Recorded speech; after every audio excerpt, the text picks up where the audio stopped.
Olá, Cassiano Bittencourt, pelo Visão do Estrategista, hoje para falar da Indústrias Romi, tá? É uma empresa que trabalha, opera com bens de capital, tá? Então vende ali equipamentos para outras empresas, né? Especialmente máquina, tá? Tá dividido ali em três áreas, três segmentos, se vocês quiserem, se vocês preferirem. É a Indústrias Romi, que é justamente aqui atende mais ao mercado interno, a BW, que atende mais o mercado externo e é localizada na Alemanha, tá? E o Fundidos e Usinados, que aí faz peças de grande porte para energia eólica, setor automotivo e por aí vai. A gente olhando para a receita operacional líquida, só para ter uma noção ali dos 9 meses de 2019, a gente vê que a Romi é responsável por 49% dessa receita líquida, receita operacional líquida, 30% vem da BW, localizada lá fora, e 21% de fundidos e usinados, tá? Para ter um pouquinho mais de detalhe ainda, 50,14%, 50%, né? Meia mercado externo, metade mercado interno, como a gente pode ver, tá? E aqui, na verdade, é um acompanhamento, é uma tese que está sendo acompanhada aí desde o primeiro trimestre de 2019 e vem se confirmando paulatinamente, basicamente fundada ali em três fatores mais macro, né? Que seria o que? O arrefecimento do crescimento global e econômico, e aí a gente vê isso como negativo para a empresa, porque tem a tendência a reduzir demanda pelos bens finais dos clientes deles e até por conseguinte, né, pelos clientes deles que não vão ter que renovar maquinário, produzir, ficar com maquinário ocioso, então acaba reduzindo a demanda para a empresa, isso daí pelo menos é o esperado.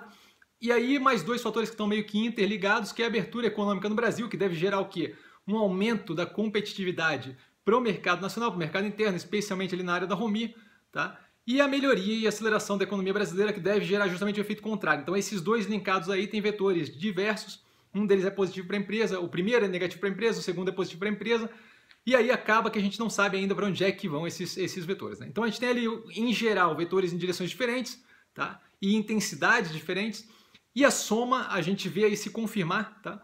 Vem afetando negativamente, aí eu vou entrar nisso durante a explicação aqui do vídeo, vem afetando negativamente as perspectivas de longo prazo da empresa, e aí a gente consegue ver isso, a tese ele se confirmar, né? Tanto através das proxies, que acaba sendo o ponto positivo, e carteiras de clientes e fluxo de caixa, que é justamente o ponto negativo, a gente vai entrar nisso à frente no vídeo. Quando eu vejo proxies ali, que é justamente para determinar mais ou menos o cenário onde a empresa está operando, em que ambiente que ela está operando, né? A gente vê que o PIB industrial está estável, e isso é positivo, não é um crescimento, mas pelo menos ele estabilizou, veio de um período ali muito negativo. A gente vê que a formação bruta de capital fixo vem crescendo, tá? Nesse trimestre passado aí atinge 5,2%, o que é um crescimento considerável. O grande lance é o quê? Vem uma continuidade de crescimento, vem crescendo desde o quarto trimestre de 2017, então tem aí uma continuidade, mesmo que paulatina, da recuperação da capacidade, da formação de capital bruto industrial, que nada mais é do que a compra de maquinário, né, pelas empresas que são produtoras, tá? E aí a gente vê que isso é muito diferente do período ali entre 2014 e 2017, o que é super positivo para o cenário como um todo. A utilização da capacidade instalada atinge 69% de 66% no segundo trimestre de 2019, então é uma caminhada aí na direção positiva para a empresa, né? Estamos melhorando aí um pouquinho a capacidade instalada, ainda está muito longe de exigir das indústrias uma compra de maquinário novo, mas a gente ainda assim está vendo uma direção positiva. E a indústria, o índice, quer dizer, de confiança do empresário industrial atingiu aí 59,3, confirmando aquele fato da derivada positiva que eu comentei no vídeo do segundo trimestre de 2019. Inclusive o vídeo está aqui na descrição para quem quiser dar uma olhada e entender de onde é que vem a tese, tá? Os vídeos estão todos aqui na descrição. Então assim, temos a confirmação de que de fato tinha uma derivada positiva e que veio ali daqueles 56 e alguma coisa, se não me engano, para 59,3 agora, nesse momento. É algo mais positivo também. Então as proxies mostram que as proxies, esses indicadores que mostram aí, aproximadamente como é que está o cenário, mostram uma melhoria módica mais consistente, o que é positivo para a empresa. Quando a gente passa para a análise da operação, a gente vê ali que a receita operacional líquida tem um crescimento de 19,7%, não é um crescimento pequeno, tá? Versus o terceiro trimestre de 2018, então esse trimestre versus o mesmo trimestre do ano passado, atingindo ali 246,5 milhões de reais, tá?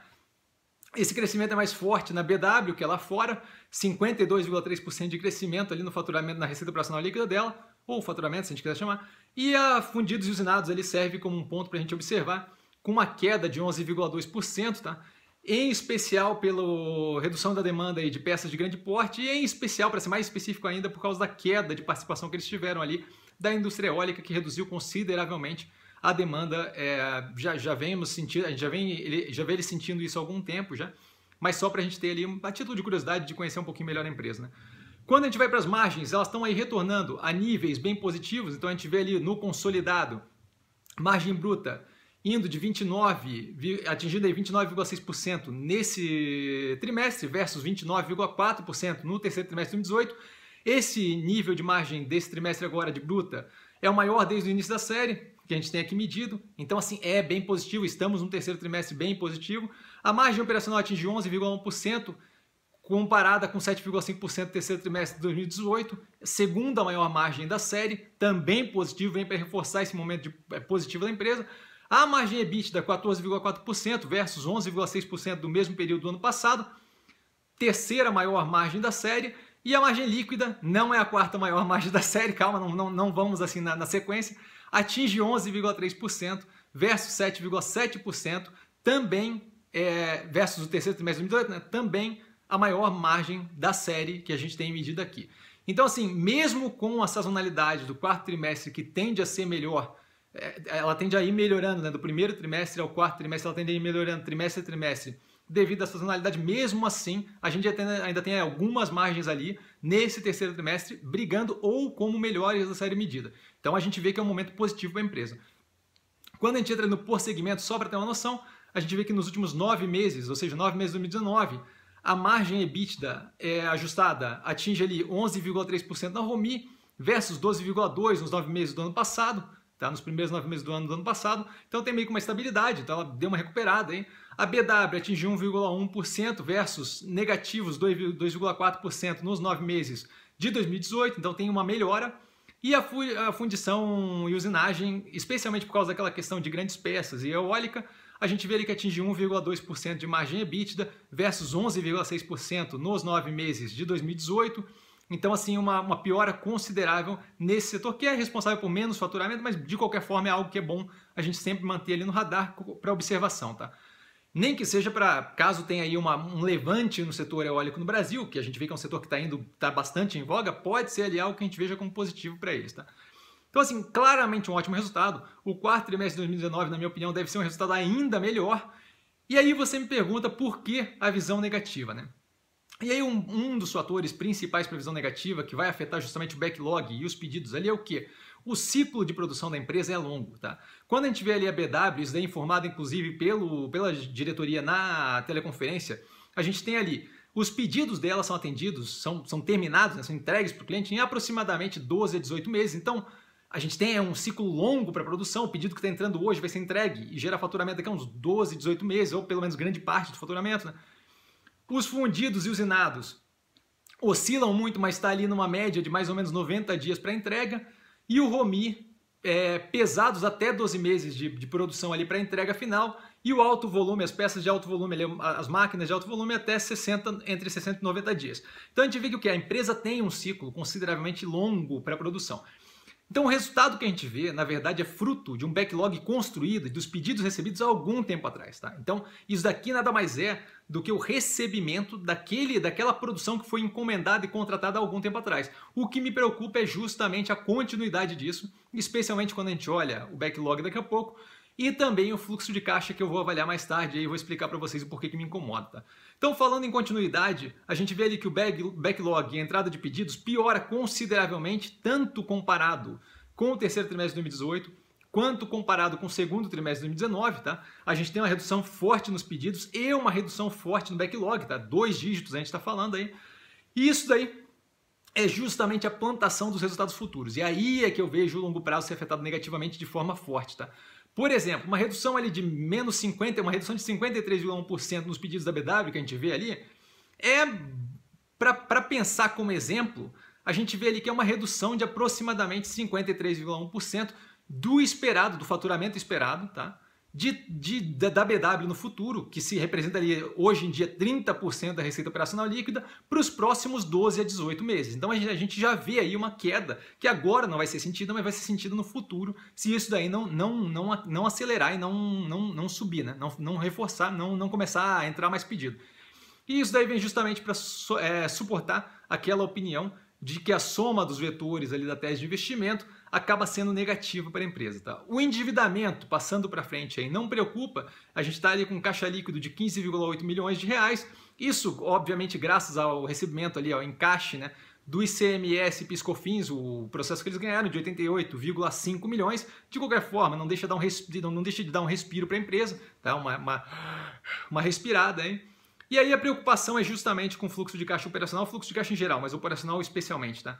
A gente vê ali que no segundo trimestre de 2019 ela vinha com fluxo de caixa negativo de 5,6 milhões de reais, fluxo de caixa operacional, tá? No primeiro trimestre, ou seja, o primeiro período do ano também de 6 milhões, tá? Negativos, então ela não estava conseguindo gerar caixa com a operação, mas a gente entende, é sazonal, é bababá. E agora, no terceiro trimestre de 2019, a gente vê que ela atinge 99,5 milhões de fluxo de caixa. E você fala, pô, Cassiano, tá vendo? Deu uma baita melhorada. Mas não deu, porque se a gente tira dali justamente essa respirada, mas que é não recorrente, do ICMS e PIS/COFINS ali que ela ganha no processo, que é de 88,5 milhões de reais, a gente fica com um fluxo de caixa operacional de 11 milhões, tá? Em um dos melhores trimestres que ela já teve na história. Então, assim, esse fluxo de caixa, se a empresa tá performando super bem, se é algo que é melhor do que a gente esperava, deveria ter um fluxo de caixa ali considerável. Ou então, a gente teria que ter algum motivo gritante ali no meio, né? E não tem nenhum motivo gritante. O que a gente vê é basicamente esses 11 milhões sendo gerados por uma característica ali específica ali da variação da conta do capital de giro, né? A gente vê que o estoque tem um efeito positivo na geração de caixa, tem uma redução ali considerável do estoque e também tem esse efeito positivo é mitigado de certa forma pela redução dos fornecedores. E isso daí é possivelmente já um reflexo do quê? Da expectativa menor de necessidade de produção no futuro, então você começa a ter o quê? Você não tem mais tanta necessidade de uma conta de fornecedor, de ser financiado pelo fornecedor, aí tem uma redução na conta, tá? E além disso, a gente tem ali uma redução no estoque, porque você não precisa mais de um estoque tão grande, dado que você não pretende vender tanto no futuro, você não está prevendo vender tanto no futuro. Então acaba que é meio negativo se for esse o caso, tá? Somando as obrigações de investimento, que são aqueles investimentos que eles fazem, que acaba sendo meio que para manutenção da operação, um investimento aqui, um investimento ali com aquisição de capital fixo e por aí vai, a gente vê ali que ela tem ali um gasto de 5,2 milhões com esse custo de investimento que é periódico, todo trimestre ela tem que fazer pelo menos um pouco, atingindo o que passa esse fluxo de caixa dela para 5,8 milhões, tá? Então é algo assim que fica de verdade assim para você pensar do tipo, pô, é isso que ela está gerando no melhor momento dela. E aí quando a gente vê o fluxo de caixa livre sem o ICMS e o PIS/COFINS, a gente vê ali que ele vai para 8,2 milhões negativos, então a empresa continua sangrando caixa, sem nenhuma distribuição de dividendo agressiva, nem nada, sem nenhum tipo de grande motivo para ter esse sangramento de caixa, e isso daí no melhor período que a gente viu em algum tempo, inclusive a gente consegue ver aquilo ali pelas margens consolidadas. Tá? Levando o que foi exposto aqui em consideração, e a composição, especialmente ali a composição vetorial da tese, afetando negativamente o longo prazo da empresa, e aí a gente vê isso refletido ali no backlog, no fluxo de caixa. Eu não vejo como um bom investimento no momento, tá? Acho até que a empresa é uma empresa interessante, é legal ter exposição a bens de capital, mas acho que nesse momento essa empresa aqui está numa posição que no médio e longo prazo não vai ser positivo. Então não vejo como interessante. Dúvida? Eu estou sempre no @investir com sim, tá? É só falar comigo no Instagram e tal, eu respondo direct message sem nenhum problema.